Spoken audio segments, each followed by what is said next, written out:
नमस्कार साथियों। देश की राजधानी दिल्ली के लोगों को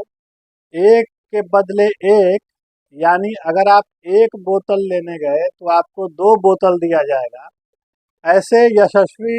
ऐतिहासिक मुख्यमंत्री अरविंद केजरीवाल को आगामी 2 जून की रोटी जेल में ही खानी पड़ेगी। ऐसा हम इसलिए कह रहे हैं क्योंकि बुधवार को सुप्रीम कोर्ट की रजिस्ट्री ने अरविंद केजरीवाल के उस आवेदन को खारिज कर दिया जिसमें उन्होंने 2 तारीख के बाद 1 सप्ताह अंतरिम जमानत बढ़ाने की मांग की थी। जैसा कि आप जानते हैं कि 1 जून तक अरविंद केजरीवाल अंतरिम जमानत पर हैं, उसके बाद 2 जून को उन्हें सरेंडर करना है जेल में। लेकिन इस बीच उन्होंने सोमवार को सुप्रीम कोर्ट में एक याचिका दायर की थी, यह हवाला देते हुए कि उनकी तबीयत ठीक नहीं है और उनका कीटोन लेवल बढ़ गया है काफ़ी, उनका वजन 7 किलो घट गया है जेल में, और इसको देखते हुए एक अनएक्सप्लेन्ड वेट लॉस जो है वह कई गंभीर बीमारियों का संकेतक हो सकता है। इसलिए उन्हें 7 दिनों की मोहलत दी जाए। वे अपनी मेडिकल जांच करवाना चाहते हैं।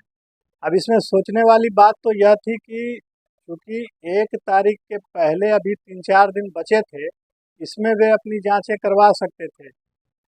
लेकिन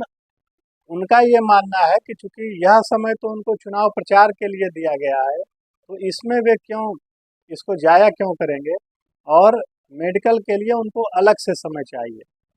अब एक दृष्टिकोण यह हो सकता है कि मान लीजिए कोई ऐसी मेडिकल इमरजेंसी अभी केजरीवाल के साथ आ जाए, तो क्या वे अस्पताल नहीं जाएंगे? क्या वे यह सोचेंगे कि यह समय तो उनको प्रचार के लिए मिला है, तो अभी उन्हें अस्पताल नहीं जाना चाहिए? तो इसमें भी एक तरह का कुतर्क था।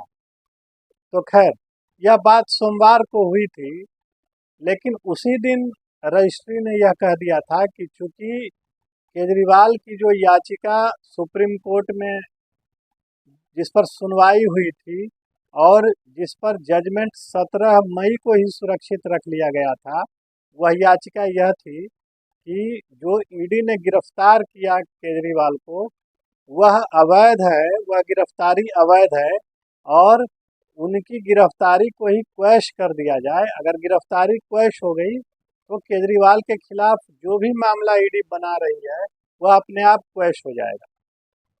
तो रजिस्ट्री ने कहा कि चूंकि आपके मामले की सुनवाई पूरी हो चुकी है और 17 मई को उस पर फैसला सुरक्षित रख लिया गया, तो अब इसमें अंतरिम जमानत को आगे बढ़ाने का कोई प्रश्न ही नहीं है। और अगर आपका यह आवेदन है भी, तो इसे अभी की जो वैकेशनल बेंच अभी जो विद्यमान है सुप्रीम कोर्ट में, वह नहीं इसको सुनेगी, इसको खुद सीजेआई सुनेंगे, यानी chief justice of India Chandrachud साहब इसको सुनेंगे। और चंद्रचूड़ साहब छुट्टी पर हैं, तो कुल मिलाकर बात यह हो गई थी कि छुट्टी के बाद यानी 1 आध महीने बाद इस पर सुनवाई होगी, और 2 जून को तो उन्हें सरेंडर ही करना है। तो सोमवार को ही यह बात हो गई थी, यह स्पष्ट हो गया था कि केजरीवाल को राहत नहीं मिलेगी। लेकिन बुधवार को रजिस्ट्री ने इसे और साफ कर दिया, और उस पूरे आवेदन को, लिस्टिंग की बात तो छोड़ दीजिए, मेंशन करने की बात भी छोड़ दीजिए जजों के सामने, उसे एक तरह से खारिज कर दिया। उसे खारिज करते हुए यह कहा कि आप लोअर कोर्ट में रेगुलर बेल के लिए आवेदन देने को स्वतंत्र हैं, और जिस समय आपकी सुनवाई चल रही थी सुप्रीम कोर्ट में, तो उस कोर्ट ने भी कहा था कि आप चाहें तो रेगुलर बेल के लिए अप्लाई कर सकते हैं, और यह एप्लीकेशन आप लोअर कोर्ट में, ट्रायल कोर्ट में अभी भी दे सकते हैं। अब देखिए, इसमें भी केजरीवाल ने एक चालाकी की, क्योंकि चालाकी तो उनकी फितरत है और वे इससे बाज क्यों आएंगे। इसमें उन्होंने ये किया कि जस्टिस संजीव खन्ना और जस्टिस दीपांकर दत्ता की बेंच में केजरीवाल नहीं गए, मेडिकल आधार पर जो राहत उन्हें चाहिए उसके लिए उस बेंच के सामने नहीं गए, क्योंकि ईडी अभी जब केजरीवाल बाहर हैं, इस बीच भी उस मामले की सुनवाई हो रही थी, और कोर्ट में ईडी ने यह कहा था कि केजरीवाल बाहर रहकर जगह जगह वे प्रचार के दौरान यह कह रहे हैं कि 2 जून को उन्हें जेल नहीं जाना पड़ेगा अगर जनता उन्हें वोट करती है। तो यह एक तरह से जो कोर्ट ने निर्देश दिया है उन्हें कि बाहर जाकर मामले के बारे में कुछ नहीं कहेंगे, उसका उल्लंघन है और यह एक तरह से कंटेम्प्ट ऑफ कोर्ट है, कोर्ट की अवमानना है। इस पर कोर्ट ने कहा था कि इन सब में कोई विशेष बात नहीं है और उन्हें बेल देकर कोर्ट ने कुछ गलत नहीं किया है, कोर्ट ने अपना काम किया है और उनकी समझ है कि उन्हें बेल दिया जाना चाहिए था और जो बात तय हुई है वह कार्यान्वित होगी। 2 जून को हर हाल में केजरीवाल को जेल जाना ही पड़ेगा। अब केजरीवाल को यह लगा कि चूंकि उस बेंच ने यह स्पष्ट कर दिया है कि 2 जून को उन्हें जेल जाना पड़ेगा, तो उन्होंने चालाकी यह की कि उस बेंच के सामने गए ही नहीं और दूसरे बेंच के सामने अपनी बात रखी। लेकिन रजिस्ट्री के स्तर पर ही पूरे मामले का निपटारा कर दिया गया और केजरीवाल के आवेदन को खारिज कर दिया गया और उन्हें स्पष्ट किया गया कि आप चाहें तो ट्रायल कोर्ट जा सकते हैं, आप वहां रेगुलर बेल के लिए आवेदन दे सकते हैं।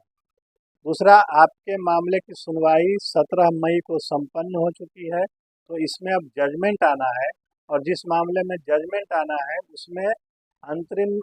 राहत आपको दे दी जा चुकी है, उस अंतरिम राहत को बढ़ाने का अब कोई प्रश्न नहीं है। और इस बात की आशंका जताई जा रही थी कि केजरीवाल जरूर कुछ न कुछ ऐसा करेंगे जिससे उन्हें 2 तारीख को जेल नहीं जाना पड़े। केजरीवाल के पुराने साथी कपिल मिश्रा ने तो यहाँ तक ट्वीट किया था कि हो सकता है केजरीवाल को आप मंच पर बेहोश होता हुआ देखें, कोई न कोई नौटंकी वे जरूर करेंगे ताकि उन्हें जेल न जाना पड़े। और इसी दिशा में चूंकि कोर्ट ने जब एक आदेश दे दिया है तो उसका पालन हर हाल में होना है, तो स्वास्थ्य वाला ही एक ऐसा मसला बच जाता है जिसके आधार पर आप जमानत ले सकते हैं या जमानत अगर मिली हुई है जमानत तो उसको आगे बढ़ा सकते हैं। और वही हुआ और केजरीवाल एक बार फिर से मेडिकल इशू को ही आधार बनाकर जमानत को आगे बढ़ाने के लिए पहुंचे, लेकिन उन्हें सफलता नहीं मिली। आपको याद होगा कि कोर्ट में भी किस तरह से इंसुलिन के मामले को लेकर के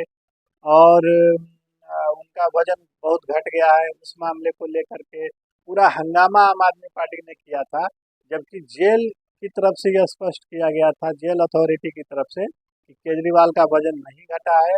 और इंसुलिन की जहाँ तक बात है वो पूरा मामला सुप्रीम कोर्ट में गया था और सुप्रीम कोर्ट ने एम्स के डॉक्टरों का एक मेडिकल बोर्ड गठित किया था यह देखने के लिए कि केजरीवाल के स्वास्थ्य की स्थिति क्या है और उन्हें अगर किसी तरह के इलाज की ज़रूरत है तो उसकी देख रेख यह बोर्ड करेगा। लेकिन उस बोर्ड के पास तो वे गए नहीं, उन्होंने कोई संपर्क नहीं किया और एक प्राइवेट हॉस्पिटल में ये सारी चीज़ें ऐसी रिपोर्टें ला करके और उन्होंने यह दिखाना चाहा कि वे बहुत बीमार हैं और अंतरिम जमानत बढ़ाए जाने की ज़रूरत है। तो अब तो यही लग रहा है कि 2 जून को केजरीवाल बिल्कुल जेल में अपना समर्पण करेंगे और 2 जून को वे तिहाड़ जेल जाएंगे। लेकिन आखिरकार ये केजरीवाल हैं, पता नहीं इस 2-3 दिनों में ही वे क्या खेल रचें, किस तरह की और कोई नौटंकी सामने आए, तो उसके लिए बिल्कुल हमें तैयार रहना होगा